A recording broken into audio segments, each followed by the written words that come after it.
जहर पिया जीवन दिया कितना उदार तू, जहर पिया जीवन दिया कितना उदार तू, आयो शरण तिहारी भोला तार तार तू। हे भोले आयो शरण तिहारी भोला तार तार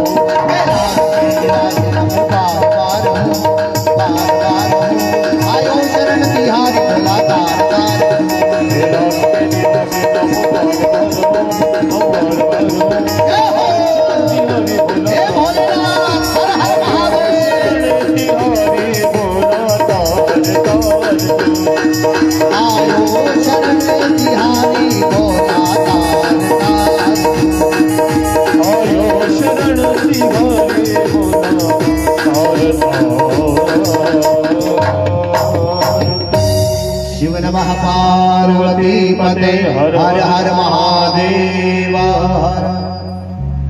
तो महाराज हम शिव महापुराण की कथा में दूसरे दिवस की कथा में प्रवेश करने जा रहे हैं। कल के चरित्र में आपने शिव महापुराण की कथा के महात्मा को श्रवण किया। किस प्रकार ब्राह्मण वंश में जन्म लेने वाले महाराज देवराज, जिसने ब्राह्मण वंश में जन्म लेकर भी कर्म ब्राह्मण के नहीं, चोरों का संग करना, चोरी करना, लोगों का धन छीनना, किसी को मारना, ये ब्राह्मण होकर भी ऐसे आपराधिक काम करने लगा देवराज। उस देवराज के चरित्र को श्रवण किया। बाद में चंचुला नामक एक स्त्री, जिसने भगवान की भक्ति तो की, लेकिन अपने स्त्री धर्म से पतित हो गई। पति के मरने के बाद दुराचार करने लगी, व्यभिचार करने लगी, पर पुरुष गमन करने लगी। बाद में गलती से परमात्मा शिव की कृपा हुई, शिवालय में गई। शिवालय में जाने के बाद में किसी वैदिक ब्राह्मण के मुखार विंद से भगवान शिव की कथा, शिव पुराण को श्रवण किया। शिव पुराण श्रवण करने पर उस बीमार स्त्री ने भगवान शिव की कथा सुनी। ब्राह्मण से कहा कि महाराज मैंने अभी तो कथा सुनी थी, लेकिन धोखे से सुनी। अब मैं आपसे 7 दिवस की शिव महापुराण श्रवण करना चाहती हूँ। ब्राह्मण ने शिव महापुराण की कथा सुनाई। कथा सुनी, भगवान की कृपा हुई, मृत्यु हुई, शिवलोक की प्राप्ति हुई। पति जो चंचुला का था, जिसने पाप कर्म किया, ब्रह्म राक्षस बन गया। देवताओं के आदेश से, पार्वती और शिव के आदेश से तुम्बुरु नामक ऋषि ने उस राक्षस को भगवान शिव की कथा श्रवण कराई।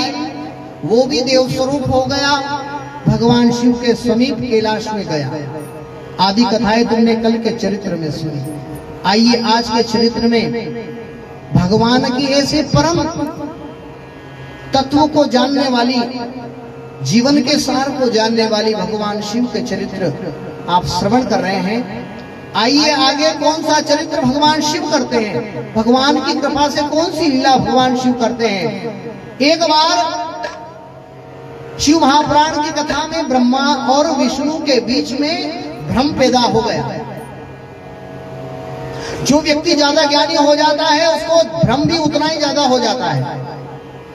शिव पुराण पढ़ोगे, राम कथा सुनोगे, भागवत सुनोगे, गीता सुनोगे, अनेक शास्त्रों का ज्ञान होने के बाद में आदमी तर्क और वितर्क करने लग जाता है। 3 प्रकार के हैं महाराज आदमी, तर्क करने वाला, वितर्क करने वाला और कुतर्क करने वाला। तर्क, वितर्क और कुतर्क, 3 प्रकार की विद्या आदमी के अंदर आ जाती है जब ज्यादा ज्ञान हो जाता है। ये ज्ञान जो हम ज्यादा शास्त्रों से लेते हैं, ये ज्ञान परम ज्ञान नहीं है, तत्व ज्ञान नहीं है, आत्मज्ञान नहीं है, ये कोरा ज्ञान है। और ज्यादा कोरा ज्ञान होने पर, किताबी ज्ञान होने पर, शास्त्रों का ज्ञान होने पर भी आदमी को अजीर्ण हो जाती है। अजीर्ण का मतलब होता है पेट खराब होता है ना, इसी प्रकार आदमी का दिमाग खराब हो जाता है ज्यादा ज्ञान होने पर। और ज्यादा ज्ञान होने पर आदमी को अहंकार हो जाता है, और जहां अहंकार हो जाता है तो फिर वो तर्क और वितर्क करता है। तो ब्रह्मा और विष्णु के बीच में, तुम साधारण मनुष्य को छोड़ो महाराज, ब्रह्मा और विष्णु जो पालन करने वाले हैं, जो दुनिया को बनाने वाले हैं, उनके अंदर भी महाराज अज्ञान आ गया।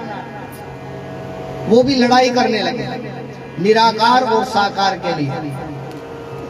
भगवान शिव ने सोचा कि जो सृष्टि को रचने वाले हैं, दुनिया को बनाने वाले हैं, रजोगुण से जो सृष्टि की रचना करने वाले ब्रह्मा जी और सतोगुण से उत्पन्न होने वाले भगवान विष्णु जो दुनिया का पालन करने वाले हैं, वो ही भ्रम में पड़े हुए हैं।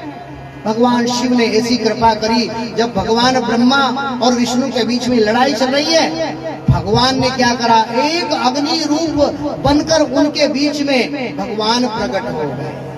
भगवान शिव प्रकट हुए, निराकार रूप में भगवान शिव प्रकट हुए।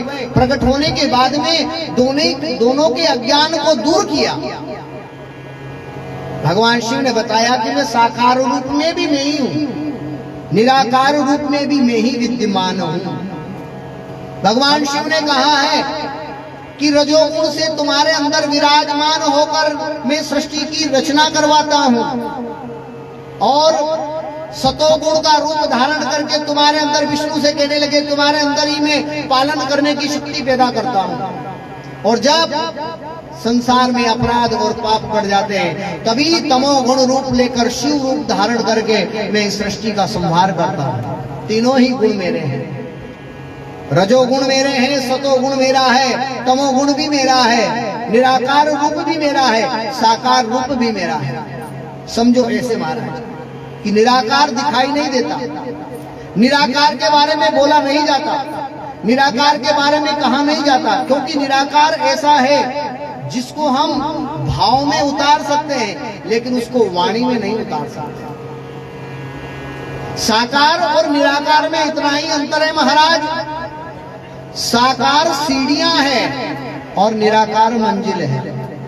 बिना सीढ़ियों के द्वारा आप मंजिल पे नहीं पहुंच पाओगे। तो परमात्मा तक पहुंचने के लिए आपको पूजा भी करना पड़ेगा, परमात्मा तक पहुंचने के लिए मंदिर भी जाना पड़ेगा, परमात्मा तक पहुंचने के लिए आपको द्रव्य भी चढ़ाना पड़ेगा, द्रव्य पूजा करना पड़ेगी, वस्तु की पूजा करना पड़ेगी, तब कहीं जाकर आप निराकार तक पहुंच पाओगे। तो मंदिर भी सीढ़ी है, पूजा भी सीढ़ी है, मूर्ति भी सीढ़ी है, घंटी शंख नगाड़े आदि ये भी सीढ़ियां हैं। इन सीढ़ियों से ही आप निराकार में जा सकते हो। लेकिन आप चाहो कि बिना सीढ़ी से हम निराकार में पहुंच जाएंगे, तो नहीं पहुंच पाओगे। निराकार परमात्मा मंजिल है, लेकिन मंजिल तक पहुंचने के लिए साकार रूपी सीढ़ी जरूर चाहिए। कोई भी चीजों को पकड़ कर ही तो आप पहुंच पाओगे। साधन है, साधन। साकार पूजा साधन है निराकार तक पहुंचने के लिए, साकार पूजा साधन है परमात्मा तक पहुंचने के लिए। साकार पूजा वो चीज है जिससे आप ईश्वर तक पहुंच पाओगे। जैसे किसी मोटर गाड़ी में बैठकर आप किसी जगह जाना चाहते हो तो मोटर गाड़ी में बैठकर जाते हो, उसी प्रकार निराकार तक पहुंचने के लिए साकार साधन है, तभी जा पाओगे आप। तो महाराज कल के चरित्र में आपने महात्मा की कथा सुनी। आज ब्रह्मा और विष्णु के मन के जो भावना थी, निराकार और साकार के लिए जो झगड़ा हो रहा था, उनके भ्रम को भगवान ने प्रकट होकर दूर किया और कहा कि मैं एक ही हूं, एको हम द्वितीयो नास्ति। मैं एक रूप में सभी जगह विराजमान हूं। कभी मैं साकार बन जाता हूं, कभी मैं निराकार बन जाता हूं। अगुण सगुण बीच नाम सुसाखी, जैसे अगुण और सगुण के बीच में वो जो ब्रह्म माया जीव जो भी है वो स्वरूप सब मेरे ही है। परमात्मा ने सारा रूप बताया, बताने के बाद में ब्रह्मा और विष्णु का भ्रम दूर किया और भगवान लिंग रूप में वही विराजित हो गए। सभी देवता लोग भगवान की वंदना करने लगे। आइए जरा प्रेम से नमः शिवाय, ओम नमः शिवाय, हर हर भोले नमः शिवाय, नमः शिवाय, ओम नमः शिवाय, हर हर भोले नमः शिवाय।